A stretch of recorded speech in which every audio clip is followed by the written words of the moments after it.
Bạn đang nghe tiểu thuyết Quả Lệnh, tác giả Bạch Kỳ Dân. Hãy bấm đăng ký kênh để nhận được thông báo khi có chương mới nhất. Chương 117, Dãy núi thần chết. Aja là một trong những dãy núi đá cao nhất trên thế giới với diện tích lên đến 10.000 km², chiều dài trải suốt từ đông bán cầu sang nam bán cầu. Những ngọn núi đá được bao quanh bởi hơn 5.000 con sông băng, khu vực phủ băng rộng tới 30.000 km nằm rải rác khắp Aja. Alekov nhanh chóng cho chip quét địa hình, hiển thị bản đồ toàn bộ dãy núi được mệnh danh là thần chết này. Địa điểm mà thiết bị được đưa tới nằm ở lưng chừng ngọn núi khuất lấp sau địa hình núi đá hiểm trở như ma trận. Alekov nói, trông không khác nào tinh phân ở Janaja. Tuy nhiên, nơi đây khác Janaja ở chỗ chính xác là những ngọn núi đá cố định cao chọc trời, phủ tuyết trắng xóa.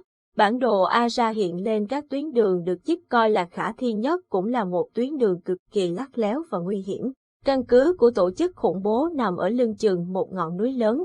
Nếu phi cơ bay trên cao thì không thể tiếp cận mà lại dễ ăn đạn đạo, còn nếu bay giữa lưng chừng núi không chừng còn bị lạc và va phải núi đá ở những thông đạo vô vùng nhỏ hẹp. Nhìn bản đồ không phận này, nhiều người trong đội nhớ đến tuyến đường dưới đáy biển từ Cổ Lăng tới Hải Vực năm xưa. Từ lúc các phi cơ được đưa vào phi thuyền chip đã nhanh chóng nạp đủ nhiên liệu, cũng được gia cố thêm hỏa lực. Vì thế Tống Huy nhanh chóng yêu cầu Alekov để chip ẩn thân. Còn các EV-8 thì thần tốc xông vào trong. Vừa nãy, chúng ta chỉ là diễn tập một trận thôi, bây giờ mới là lúc đi vào việc chính. Tống Huy vừa trang bị thêm vũ khí cá nhân, vừa nói, Alekov, cậu bay lên cao rồi tàng hình, sẵn sàng chờ đội. Dù sao hỏa thần của cậu cũng không nên dùng ở nơi này, kẻo lại bắn nát đầu đạn, vũ khí sinh học sẽ tràn ra ngoài. Tống Huy nói, Alekov chấp thuận phương án này, ngài yên tâm. Chế độ tàng hình của chip không giới hạn. Hàng Anh lại mắt tròn mắt dẹt, có cả công nghệ này sao? Ta phải mất mấy năm mới lập trình được tàu ngầm tàng hình hơn 3 phút. Mẹ nó, trận này quay về cậu phải tập huấn cho ta mới được. Tôi chỉ nhận lệnh của quân chủ, ta là mẹ vợ của quân chủ ngươi.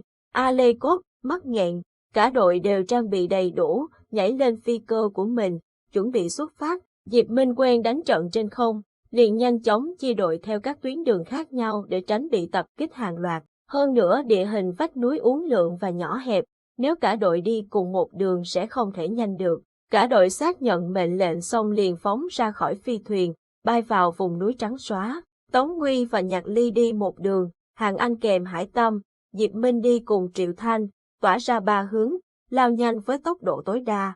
Ở đây chỉ có Hải Tâm là ít chiến đấu trên không nên anh luôn bám sát theo Hàng Anh. Có thể nói 20 năm nằm trong lòng thủy dưỡng, Hàng Anh chỉ chơi game không chiến bằng bộ não của mình nên bây giờ địa hình hiểm trở này đối với cô không đáng là gì. Hàng Anh còn cao hứng bay lượn bổ nhào như cánh chuồn, khiến Hải Tâm hoa cả mắt. Anh nói vào kênh liên lạc, dì Hàng, dì lộn vòng thế này khiến con chóng mặt, buồn nôn. Được, không lộn nữa, thằng nhóc vô dụng. Đúng lúc Hàng Anh đang tranh thủ vui chơi thì trong máy bay vang lên cảnh báo có tên lửa đạn đạo. Hàng Anh thản nhiên ngồi đợi tên lửa bắn tới, bất chấp lời cảnh báo va chạm như điên cuồng của trí tuệ nhân tạo. Hàng Anh giữ vị trí đứng yên trên không trung.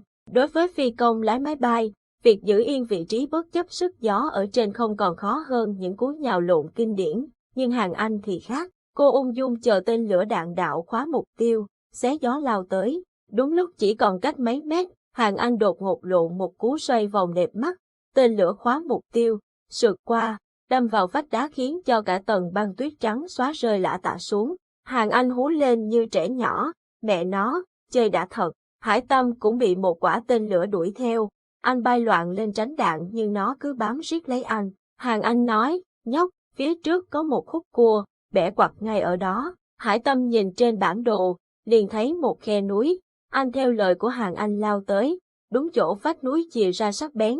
Hải Tâm làm một cú bẻ lái vào góc 90 độ, quả tên lửa bắn thẳng vào vách núi nổ tung. Hải Tâm bay vút ra từ đám bụi mù, cười như điên. Cảm ơn dì Hàng. Hàng Anh vui sướng cười hắc hắc, nhưng chơi vui cũng chẳng được bao lâu.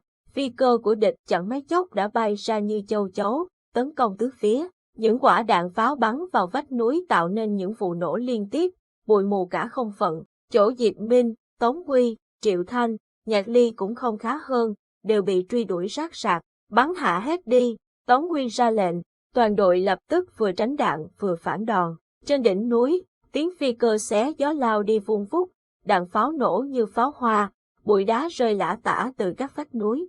Ngoài hai ngài cảnh sát chính quy là Hải Tâm và Triệu Thanh liên tục bắn trượt ra, còn lại các công dân khác đều bắn rất chính xác. Chẳng bao lâu, phi đội hơn 30 phi cơ của địch đã bị bắn hạ. Phi đội thần binh cũng đã áp sát căn cứ của Enrico. Lúc này, Enrico đã về tới căn cứ, đứng đằng sau bàn điều khiển tên lửa phòng không. Nhìn toàn đội rơi rớt qua màn hình, Enrico nhếch khóe miệng xinh đẹp mà ngạo nghễ nở một nụ cười. Quả nhiên là đã tới nơi. Enrico nhấn nút, một quả tên lửa S-1089 bay ra từ căn cứ, bắn thẳng vào đội phi cơ đang áp sát. Enrico bắn không bao giờ trượt, nhưng tiếc rằng người mà cô bắn lại là Hàn Anh, một người ngoài thở ra chỉ biết lái máy bay như thể các thao tác được nạp sẵn vào não bộ, vì thế quả tên lửa bắn trượt. Khi Enrico bắn đi quả thứ hai thì 6 chiếc phi cơ nhỏ đã lù lù hiện ra trước cửa căn cứ, bắn phá không thương tiếc. Khi cánh cửa kim loại nặng trịch bị bắn đến vỡ nát, Tống Huy lái phi cơ cứ thế xông thẳng vào trong, vừa bay vừa xoay vòng nhả đạn tứ phía, khiến cho bọn lính đánh thuê vừa ào ào xông ra chặn liền bị ăn đạn, nằm la liệt. Enrico rời khỏi bàn điều khiển, cùng đội bảo an của mình xông ra ngoài, tập trung tiêu diệt hết bọn chúng cho ta, không được để tên nào chạy thoát. Khi toàn đội vào trong, lập tức rời phi cơ, nhảy xuống xông vào tìm kiếm đầu đạn hạt nhân. Diệp Minh không câu nệ, dùng hỏa lực bắn tứ phía khiến cho bất cứ tên nào xông lên đều bị cháy rụi. Enrico vừa dẫn đội xông ra liền bị hỏa thần của Diệp Minh cuốn tới, hoảng sợ lùi lại. Nhạc Ly, em xác định được vị trí đầu đạn chưa? Tống Huy vừa bắn vừa hỏi Nhạc Ly. Nhạc Ly được Hải Tâm yểm trợ, nhanh chóng thao tác trên thiết bị đầu cuối đeo trên tai, xác nhận. Tín hiệu cho thấy khu vực phía tây, cách 200 mét. Diệp Minh, tới phía tây. Tống Huy sát tới bên Diệp Minh, hô lên. Diệp Minh gật đầu, chỉ thấy thân ảnh của anh thoát ẩn thoát hiện, đã biến mất ở hành lang phía tây. Enrico kêu lên, đuổi theo tên đó, mau lên.